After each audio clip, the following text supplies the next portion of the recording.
10 already, but it was my first day in school. Well, one could call it the worst day ever. Mom had tied my twin sister Rose and me together, but she followed us too, to every class, even to the washroom and the cafeteria, all because she wouldn't risk getting us out of her sight. I honestly never understood what that was about. I'm Ruby. My twin sister Rose and I were raised by our mom, who was always paranoid and would never let us out of her sight, let alone out of the house. Everyone at school made fun of us and called us weirdos. Of course they were right. We were the weirdest ones ever. Days passed, but nothing changed. I'd had enough. So one day when I was in school, I undid the knot when Mom wasn't looking. But before I could run, Rose alerted Mom and she grabbed me immediately. That's it. I'm pulling you out of school, and you're never going to see the light of day again. But Mom, it's not fair. No buts, Ruby. I gave you one chance, and all you want is to get us into trouble. What? No. I looked at Rose, and she just poked her tongue out at me. After that day, Mom moved us into a lonely cabin in the forest and didn't let us go anywhere. She even homeschooled us. But I kept looking for ways to sneak out to go skating at a nearby skating rink. I've been learning to skate online by myself and even handmade a skateboard. Finally, one day, I sneaked out of the house and went skating down the road. I was about to take a corner when a black car screeched to a halt in front of me, missing me narrowly, and I fell. As I struggled to get up, a fancy, rich-looking lady got out of the car and rushed towards me. I'm so sorry, dear. Are you all right? Let's get you to the hospital. No, ma'am. I'm all right. I'm not that injured at all. Don't be silly, dear. Get in the car. We have to make sure you haven't broken any bones. I had bruised my knee, but I was raised to never trust strangers, so I tried to resist the offer. But this woman, Victoria, had a very warm, friendly vibe, so I decided to get in her car. Little did I know, that single decision would change my life forever. After getting me treated in the hospital, Victoria fished out some $100 notes and a card from her purse and gave them to me. Will you please give me a call? I want to know you're okay. I'd stay with you, but I have a very important appointment I can't miss. Thanks, but I don't have a phone. Mom would never allow it. If I was your mom, I'd never do that. I want you to keep this hidden and call me if you need anything. Okay, Ruby? I couldn't believe it. Who was this woman? God sent? Thanks so much. I've always wanted a phone. I watched her drive off. I realized that I never told her my name. But how did she know? Maybe I was just being paranoid? That evening, I hid the phone in my room, but had placed the card and cash on my bed. Just then, Mom and Rose barged in. Where have you been, Ruby? Do you know how worried Mom has been all day? Mom spotted the money and grabbed it. What's the meaning of this? Where'd you get this money, Ruby? Mom, She then saw the card and immediately her face turned pale and she lost balance. Mom, are you okay?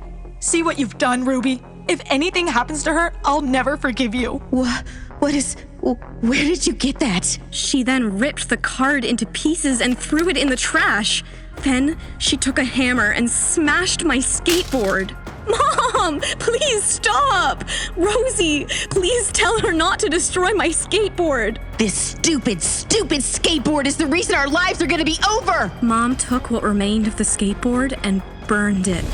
That night, I cried myself to sleep. What did Mom mean our lives were over? The next morning, I woke to find the house turned upside down.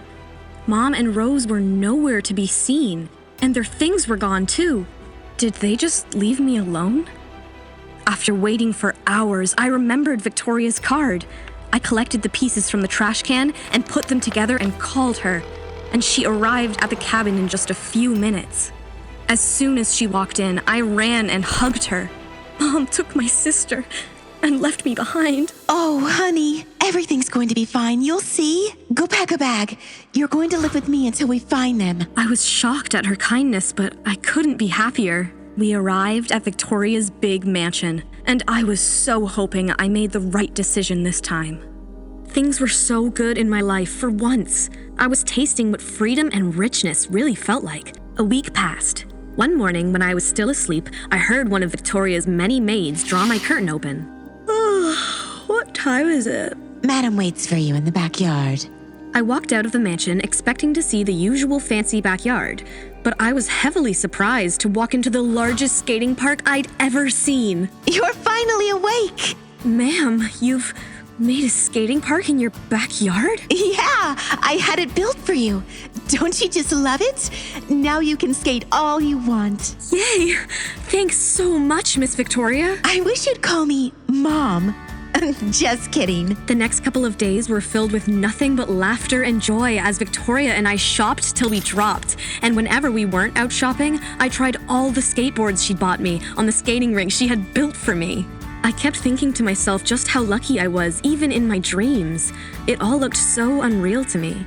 One night, as I was sleeping, I felt someone tugging gently on my hair. And when I opened my eyes, someone was bending by my bedside in the dark, brushing my hair. I screamed and sat up as the person switched on the light, and I saw it was Victoria, standing with a hairbrush in hand.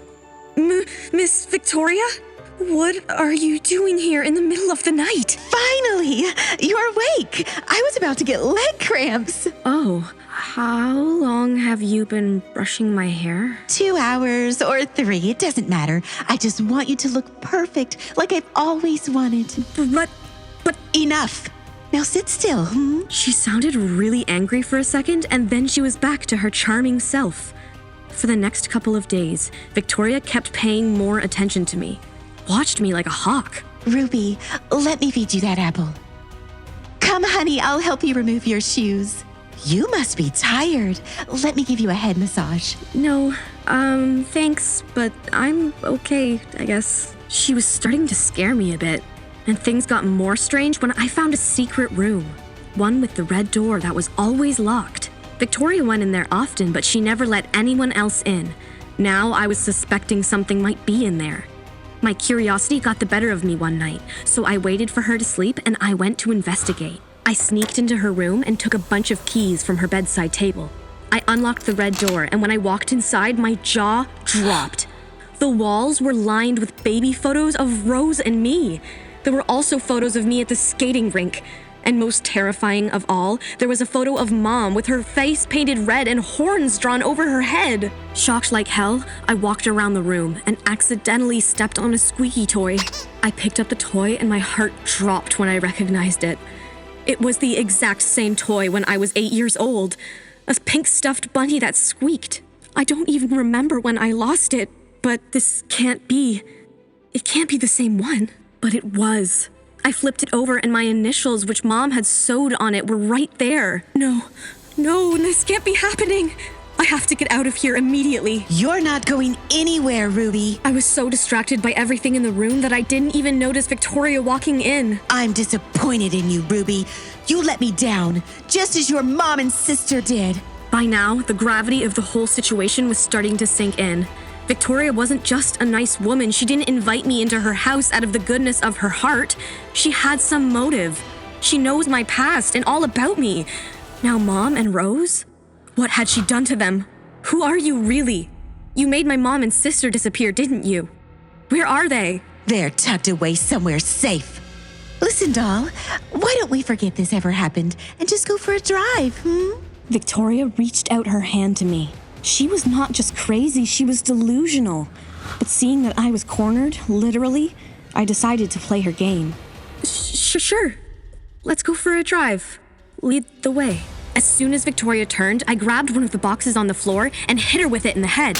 She stumbled backwards, and before she could gain her balance, I kicked her as hard as I could and bolted out of the room and bumped into Rose? Oh, Ruby, I'm so happy to see you. The crazy lady took me and locked me in the basement. Before Rose could finish talking, Victoria grabbed my dress and pulled me back. Let me go! Just then, Rose pounced on her and tackled her to the ground. We're not your kids, you psycho. Ruby, call the police. The police showed up and arrested Victoria, and when they questioned her, she confessed that she'd paid some man to kidnap our mom and put her in a mental facility before she kidnapped Rose. A police officer escorted us there, and Mom was so relieved to see us. You guys, I thought you abandoned me. We'd never do that. Victoria broke into the cabin and grabbed me in my sleep. She blindfolded me and took me to her creepy mansion. I'm so sorry I couldn't protect you both. The men told me that if I tried to leave the psych ward, something very bad was going to happen to you. It's okay, Mom. I understand you've been hiding us from Victoria all this time. Who is she? I used to work as a maid at her mansion. When I found out I was pregnant, I wanted to quit the job, but she insisted I stay. When you both were born, she took a claim on you and said that she'd taken care of me, so she had a right to you. I took you and ran. She's been looking for us ever since. I'm so sorry, Mom. I'm the reason she found us now. True, but you were just trying to do what you loved. And now, you can do anything you want. Anything? Well, just not getting into strange women's cars. My sister and I hugged Mom as we all laughed, happy that we were finally free.